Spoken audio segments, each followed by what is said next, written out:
مختلف طریقے علاج میں ان کے علاج ختم ہے، تو ہومیوپیتھی میں وہاں ہومیوپیتھی سٹارٹ ہو جاتی ہے یہاں پہ اور علاج ختم ہو جاتے ہیں۔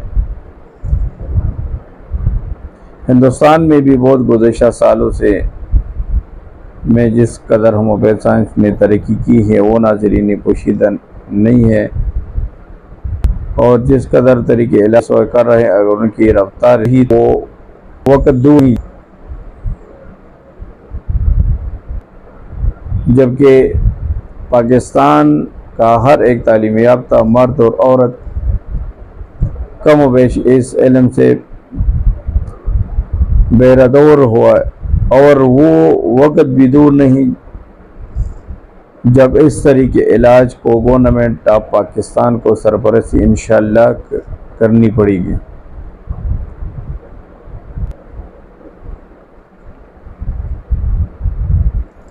تو یہ میں مختصر جاتا ہوں، جب میں اس طریقے علاج کے روزانہ شوہر دے ہوں تو دل خوش ہے کہ پہ علاج خرچ جاتی وہاں سے سٹارٹ ہو جاتی ہے، اور ساتھ ہی ساتھ میں جب اس کے نتائج پر غور کرتا ہوں تو مجھے کم حقہ خوشی اور تسکین ہوتی ہے۔ جرمن، امریکہ، انگلینڈ کے بڑے بڑے ڈاکٹر نے میڈیکل رپورٹوں میں یہ تسلیم کیا ہے کہ متعدی امراض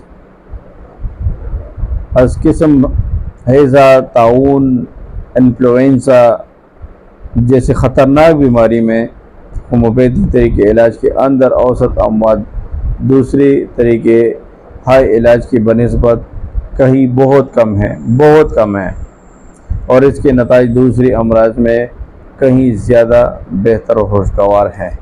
نہ صرف انسانوں پر ہومیوپیتھی طریقے علاج کے یہ نتائج بلکہ جانوروں پر بھی ان کے اثرات کہیں زیادہ تسلی بخش اور خوش دل کن ملے ہیں۔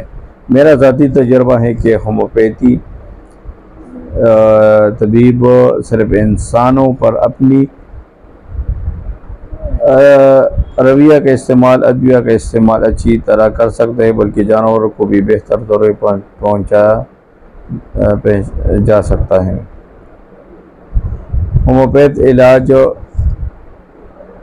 پاکستانیوں کے زیادہ موافق حال ہے کیونکہ ان کی ادویہ اس قدر سستی اور فرد و بیشتر بغیر کسی ہار کے اس کی قیمت برداشت کر سکتا ہے۔ بدقسمتی سے ہمارے برادران وطن عوام الناس ہومیوپیتھک کے انگریزی کتب انتہائی گران ہونے کی وجہ سے خرید نہیں کر سکتے اور نہ ان کو جلد سمجھ سکتے ہیں، اس لیے صرف اور صرف صوبہ بنگال انڈیا ایک ایسا صوبہ ہے جس میں بے شمار لیکچرر ہومیوپیتھی پر موجود ہیں، اور جو لیکچران صاحبات جو لیکچر دیتے ہیں وہ اسپیشلی ہومیوپیتھی پر موجود ہوتے ہیں۔ اگر میں غلطی نہیں کرتا تو کہیں کہہ سکتا ہوں کہ صوبہ بنگال کے ہر گھر میں کم و بیش اس سائنس کو جاننے والے ممبر موجود ہیں۔ یہ صرف ان کے ذاتی لٹریچر کی برکت ہے، کیونکہ جہاں پہ ہومیوپیتھی کے لٹریچر موجود ہیں تو وہاں پہ یوں سمجھے کہ ہر گھر میں ایک ہومیوپیتھ ڈاکٹر موجود ہیں۔ میں کئی سال سے اس کی کمی کو محسوس کر رہا ہوں۔ میں اس میں کوئی شک نہیں کہ اردو اور ہندی میں متعدد کتب ہومیوپیتھی پر موجود، یعنی ان کی تعداد اس قدر کم ہو کہ عوام الناس اس سے کتابیں مکمل نہیں اور اس قدر اس کی کمی محسوس کرتے ہوئے تصور کی وجہ چاہتا ہے کہ اس کی کمی محسوس کرتے ہوئے میں تعریف اٹھایا۔ میری پہلی لیکن سخت محنت کا نتیجہ ناظرین کے ہاتھوں میں انسائکلوپیڈیا آف ہومیوپیتھک ڈرگس کی شکل موجود ہے۔ میں نے اس کو لکھنے کے لیے جہاں اپنے تجربات درج کیے ہیں، وہاں بے شمار ہومیوپیتھ انگریزی لٹریچر بھی ورقدانی ہے۔ جس قدر ادویہ دسمبر 1931 تک آزمائش ہو کر تجربہ آ چکی ہے یا ہومیوپیتھ خواص ادویہ شامل ہو چکے ہیں انسائکلوپیڈیا میں درج کر دیے گئے ہیں، اور جس قدر تاہم کتاب بد آزمائی جانے وہ آخر میں درج کر دی جائیں گے۔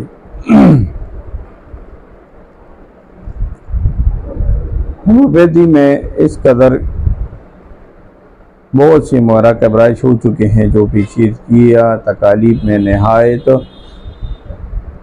زود عرض مؤثر ثابت ہو رہی ہے، اور یہی مراکب ادویات جن کے استعمال میں بعض ڈاکٹر صاحبان نے کافی نام شہرت حاصل کی ہے۔ ان مراکب ادویات کو میں نے نہایت وضاحت سے لکھنے کی کوشش کی ہے، اور سب سے زیادہ وقت ان ادویہ کو یکجا کرنے میں میرا یقین ہے کہ میں نے اپنے فہرست ادویہ میں ایسی کسی دوا کو نہیں چھوڑا جو ہومیوپیتھ کے پریکٹس میں آ رہا ہو۔ ہر دوا کو لکھتے وقت میں نے مضمون کو 5 حصص میں تقسیم کیا ہے۔ پہلے حصہ میں دوا کی تاریخ، دوا کا استعمال اور موقع محل، نظام انسانی پر اثر، بوقت آزمائش بحالی اور محترم مصنفین صورت کے نیز نسب کے اپنے تجربات وغیرہ درج کی گئی ہیں۔ اس حصہ مضمون میں دوا کی تحمید کو پڑھنے کی، دوا کی مکمل تصور، دوا کی مکمل تصویر دماغ میں آ جاتی ہے اور اس کے استعمال کی طریقہ سمجھ آ جاتے ہیں۔ حصہ دوم میں علامات دماغ، سر، آنکھ، کان، منہ، معدہ، شکم، آلات تنفس، قلب، نبض، آلات تنفس مردانہ و زنانہ، ہاتھ پاؤں، محسوس حواس، بخار، جلدی وغیرہ دی گئی ہے۔ یہ علامات پوری بیماریوں میں تصدیق شدہ ہے۔ ان علامات کے ساتھ دوسری ادویہ کا نام نون میں ایسی علامات ملتی ہیں، یہ خطوط حدانی میں دی گئی ہیں تاکہ علامات کا تعلق دیکھتے وقت ان کے دوسری ادویہ کی تلاش زحمت نہ اٹھانی پڑے۔ یہ علامات جہاں تک ممکن ہو سکا ہو مفصل دی ہے، اور میں مکرمی جناب ڈائریکٹر صاحب و دیگر اصحاب central drugs research institute, librarian Lucknow university اور لائبریرین میں امین الدوا لائبریری کا تہ دل سے شکریہ ادا کرتا ہوں، جنہوں نے اپنا پیش قیمت وقت اور تجربہ کا راہ ہدایت میں میری وقتاً فوقتاً اس کا سرانجام دینے میں مدد کی ہے۔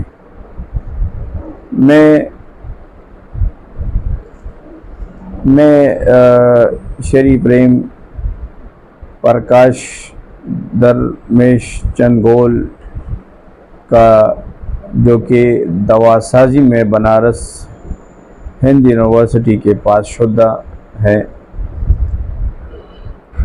ان کا تہ دل سے شکریہ ادا کرتا ہوں۔ ان اصحاب کی بدولت میں ان مشکلات کا حل کرنے میں کامیاب ہوں جو کہ 2nd ایڈیشن کے شائع ہوتے وقت حائل تھی۔ اچھا، دوسری ایڈیشن کے متعلق آتے ہیں۔ دوسری ایڈیشن میں آتے ہیں۔ دوسری ایڈیشن کے متعلق میری عرض یہ ہے کہ بیشتر ان کے یہ اصول مضمون کے طرف رجوع کروں گا۔ میں اپنا اخلاقی فرض سمجھتا ہوں کہ میں اپنے اہم پیشہ اصحاب خصوصاً اور پبلک عموماً کا شکریہ ادا کروں گا، جنہوں نے میری اس حقیر تصنیف کو نہ صرف قدر کی نظر سے دیکھا بلکہ میری اس تصنیف کو تسلیم کیا۔ جس قدر مانگ اس قدر اس کی وقت ہو رہی ہے، دیکھتے ہیں وہ اس کی جرات ہوتی ہیں۔ اس کی مانگ اس کے ساتھ ہومیوپیتھی کے ملک میں بہت بڑھ رہی ہے، جس کے لیے مجھے فخر ہے کہ ہماری ہومیوپیتھس ڈاکٹران صاحبان اور ہمارے اسپیشلی جو اسٹوڈنٹس حضرات ہیں وہ اپنی اسٹرگل یعنی کوشش کر رہے ہیں کہ ہم ہومیوپیتھی کے لیے کچھ ایسی کریں کہ جو علاج بیماریاں ہیں یا جو ایسی بیماریاں جن کو ڈاکٹر حضرات آپریشن ریکمنڈ کرتے ہیں ان کے لیے ادویات ریکمنڈ کریں اور اس کی بیماریاں جڑ سے ختم کر دیں۔ جس قدر میں نے آپ کو بتایا جس قدر مانگ اس کتاب اس کے وقت ہو رہی ہے، اسے دیکھتے ہوئے مجھے یہ جرات ہوتی ہے کہ اس کے ساتھ ہومیوپیتھی بھی ملک بھر میں بڑھ رہی ہے۔ یہ ہمارے لیے بہت فخر کی بات ہے، جس دن بدن ہومیوپیتھ ڈاکٹر بڑھ رہے ہیں، اسٹوڈنٹ بڑھ رہے ہیں اور مریض ایسے معالجین کی طرف رجوع ہیں جو اسپیشلی ہومیوپیتھس کی پریکٹس کر رہے ہیں۔ پچھلے ایڈیشن میں جس قدر حامیت تھی ان کو حتی اسی پورا کرنے کی کوشش کی ہے، اور جو کہ تصور عموماً اور علامات کے خصوصاً اور زیادہ وضاحت کی۔ اس ایڈیشن میں خاص توجہ احساسات کی طرف یہ ہے تاکہ ان احساسات میں سے کوئی بھی احساس باقی نہ رہے۔ احساسات انسان کی اندرونی کیفیت ہوتے ہیں جن کو نظر انداز نہیں کیا جا سکتا۔ احساسات کے درجہ اگر دماغی علامات سے زیادہ نہیں کی تو کم کسی وقت حالت بھی نہیں ہے۔ ہر لائق معالجین کسی بھی احساس کو نظر انداز نہیں کر سکتا۔ عموماً شکایات کی کہ میں نے اردو کی مشکل الفاظ اس کتاب میں بھر دی ہیں۔ میں نے ایڈیشن میں اس الفاظ کے استعمال سے پرہیز کیا ہے، مگر ان کا استعمال ضروری تھا۔ وہاں ایک طرف خطوط حدانی میں ان کی تشریح کر دی گئی ہیں اور دوسری طرف ان کے سامنے انگریزی الفاظ دی گئی ہیں تاکہ مشکل آسان ہو آپ کے لیے۔ میں ہرگز یہ دعویٰ نہیں کر سکتا کہ یہ ایڈیشن غلطیوں سے بالکل مبرا ہے، مگر اتنا جانتا ہوں کہ اس دفعہ میں نے اسے حد الامکان یعنی غلطیوں سے بالکل کم امکان کی صورت میں غلطیوں سے پاک و صاف کرنے کی ہر ممکن کوشش کی ہے۔ تاہم اگر کوئی غلطی کی صاحب کو ملے تو لازمی ان کا مشورہ دینا ان کا فرض بنتا ہے۔ بہت سے ہندوستانی ادویہ آج کل ہومیوپیتھی میں شامل ہو رہے ہیں۔ میرا ارادہ ہے کہ ان میں سے کوئی ایڈیشن میں شامل کر دوں، مگر نہیں روک سکتا کیونکہ ان کی کوئی مکمل آزمائش نہیں ہے۔ اگر آیوریک اور یونانی طریقہ کے مطابق ان ادویہ کا استعمال ہو رہا ہے جو اصول ہومیوپیتھی کے بالکل خلاف ہے، پوری آزمائش کے بغیر ادویہ کا استعمال ہمیشہ ناکامی کا سامنا ہوتا ہے۔ مجھے امید ہے کہ ناظرین میری اس خدمت کو قبول فرمائیں گے۔ اس دیباچہ کے ختم کرنے سے قبل میں اپنے عزیز ڈاکٹر اے پی اردو صاحب کا شکریہ ادا کرنا ضروری سمجھتا ہوں۔ ان کی ترمیم اور تنسیق کو بیشتر حصہ عزیز موصف کی ہی قلم سے میں غالباً یہ کہنے پر عقیب جانب ہوں کہ اگر ان کو فائدہ تکمیل تک پہنچانے کا سہرا انہی کے سر پر ہے۔ جو محنت ان کو اس میں کرنی پڑی وہ واقعی قابل قدر ہے۔ وہ ان کے لیے اور ہمارے لیے بہت قابل عزت ہیں کہ ایسے بھی ہمارے ملک میں ایسے مصنفین اور ہومیوپیتھ ڈاکٹر حضران ہیں جو اپنے تجربات شیئر کرتے ہیں، اور مصنفین جو اپنے علم سے ہم کو سرشار کرتے ہیں، ہمارے ساتھ مطلب اس میں کوآپریشن کرتے ہیں۔ انشاءاللہ آپ کو سمجھاتا چلوں، 25 فروری کاشی رام صاحب 25 فروری 1934 لباچہ 1908 میں تحصیل علم کا آخری منزلین طے کر رہا تھا۔ خوش قسمتی سے اس کے لیے کچھ قدرت مجھ سے دنیا میں کام لینے والی تھی۔ مجھے خونی بواسیر کا عارضہ لاحق ہوا۔ سوتے جاگتے اٹھتے بیٹھتے خون از خود نکل جایا کرتا تھا، جس کا مجھے کبھی علم نہ ہوا تھا۔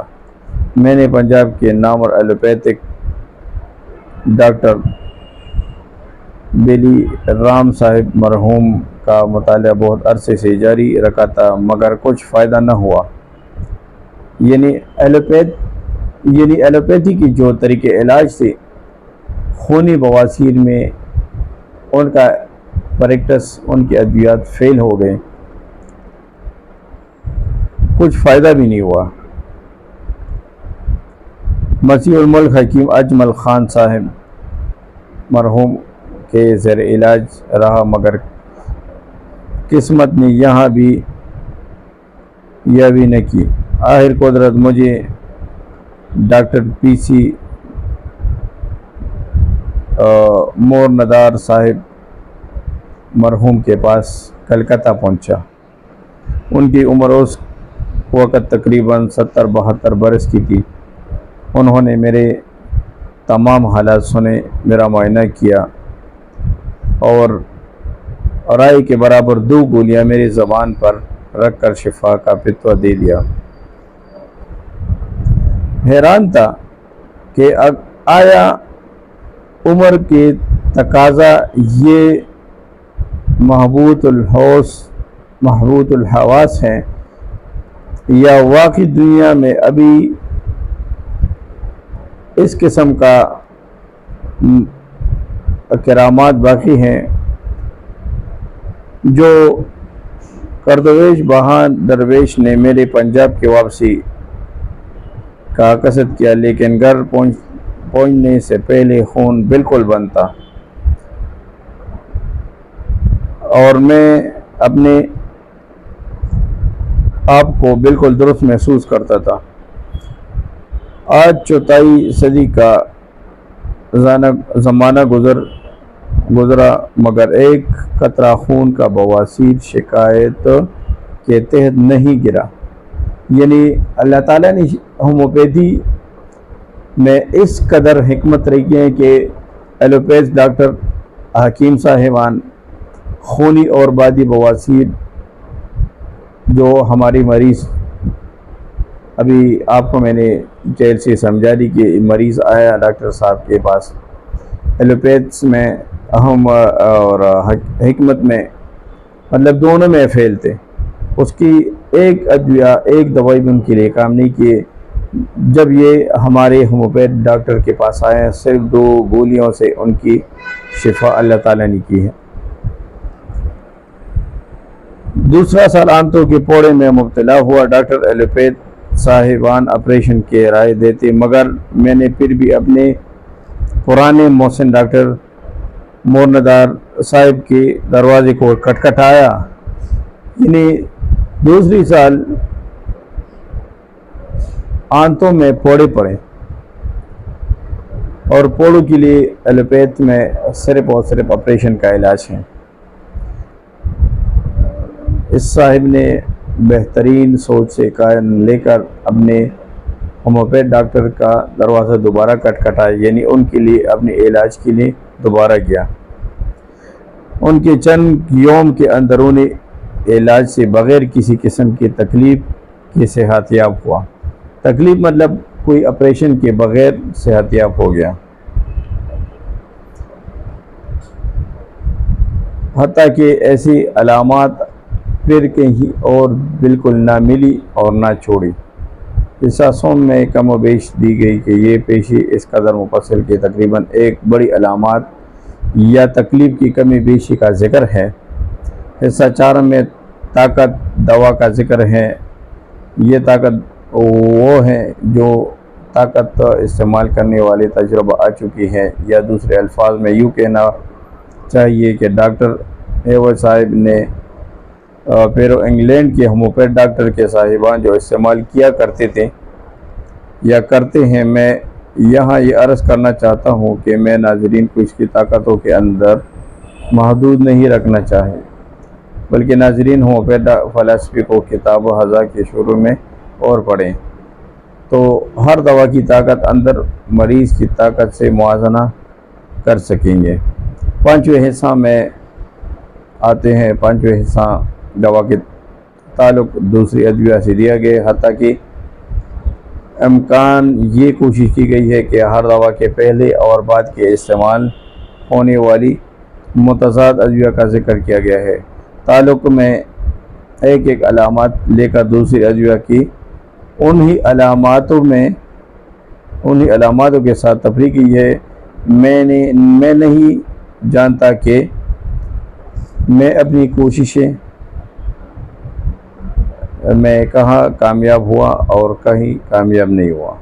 ہومیوپیتھ فلسفی میں جو شروع کے 2 صفوں میں وہ بادی النظر میں سائیکلوپیڈیا کے ساتھ کوئی تعلق نہیں رکھتا، مگر عرضہ دیکھ رہا ہوں کہ بعض ہومیوپیتھ معالجین بغیر کسی ہومیوپیتھ اصول کے سوچے سمجھے انسانوں کی قیمتی جانوں کے ساتھ کھیل رہے ہیں۔ لہٰذا آپ صاحبان کو چاہیے کہ پہلے انسائیکلوپیڈیا آف ہومیوپیتھ ڈرگس پڑھیں، سمجھیں، جانیں اور پھر انشاءاللہ پریکٹس شروع کریں۔ تو میں چیلنج کے ساتھ کہتا ہوں کہ جتنے بھی اور طریقے علاج ہیں اور اسپیشلی وہاں پہ جو علاج بیماریاں ہیں یا جو جس بیماری کے لیے آپریشن کے بتائے گئے ہیں تو وہ انشاءاللہ ہومیوپیتھ کے ذریعے بغیر آپریشن کے یہ بیماریاں ختم ہو جائے گی انشاءاللہ۔ پھر ایک نیکسٹ دوسرے ایپیسوڈ میں آئیں گے اور آپ کو فلسفہ ہومیوپیتھی یعنی فصل اول ہومیوپیتھی مریض اور شفا کیا ہے اس کے بارے میں انشاءاللہ آپ کو معلومات دیں گے۔ آپ کو انشاءاللہ ہومیوپیتھی کے ساتھ جڑنے اور ان کے ساتھ علاج کرنے کی جتنی بھی ہم کوششیں انشاءاللہ آپ کو سمجھائیں گے۔ ہمارا مقصد یہ ہے کہ ہومیوپیتھی آسان ہو۔ ہومیوپیتھ جتنی بھی ہمارے جو پریکٹس میں ہم کہتے ہیں، ہم جتنی بھی ہمارے ویڈیوز لوگ دیکھتے ہیں سنتے ہیں، تو ہم انشاءاللہ کوشش کریں گے کہ ہر گھر میں ہومیوپیتھ ڈاکٹر موجود ہو اور ہر گھر میں بندہ خود اپنا علاج کر سکتا ہو۔ انشاءاللہ ابھی اجازت چاہتے ہیں، انشاءاللہ ملیں گے ایک نئی ایپیسوڈ میں نئی ٹاپک کے ساتھ۔ اللہ حافظ۔